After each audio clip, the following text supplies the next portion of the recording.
اور اللہ نے اپنے حبیب کو کرتے اور دھوتی میں اٹھایا، کرتے اور دھوتی میں اور لکڑ کی جوتی میں. اور براق تو دنیا اسباب کی جگہ ہے نا، اس لیے یہاں براق استعمال کیا. مکے سے خچر سے چھوٹا، گدھے سے بڑا، اور مکے سے لے کر بیت المقدس پہنچایا. آسمان کا دروازہ مسجد اقصی کے اوپر ہے، وہاں براق کو چھوڑ دیا. اینی کے براق سے چڑھ کے ٹک ٹک کر دے گئے. نہ ہی جبریل نے آپ کو اٹھایا، نہ کندھوں پہ، نہ پروں پہ، نہ کمر پہ. نہیں، میرے حبیب نو کسی دی لوڑ نہیں، میں آپ بلاواں گا. اللہ کی خاص قدرت نازل ہوئی اور آپ خود یوں جا رہے ہیں جبریل کے ساتھ تو پر ہیں، نورانی مخلوق ہے.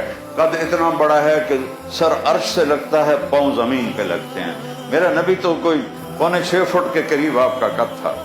تو آپ اسی کرتے، اسی چادر، اسی لکڑی والی جوتے کے ساتھ پہلا آسمان، دوسرا، تیسرا، چوتھا، پانچواں، چھٹا، ساتواں. پھر پہلے آسمان پر آدم علیہ السلام کھڑے تھے استقبال کرنے کے لیے، اور دوسرے آسمان پر عیسیٰ علیہ السلام، یحییٰ اور زکریا 3 نبی کھلوتے سن استقبال کے لیے. تیسرے آسمان پر یوسف علیہ السلام، چوتھے آسمان پر یونس علیہ السلام، پانچویں آسمان پر ہارون علیہ السلام، چھٹے آسمان پر موسیٰ علیہ السلام.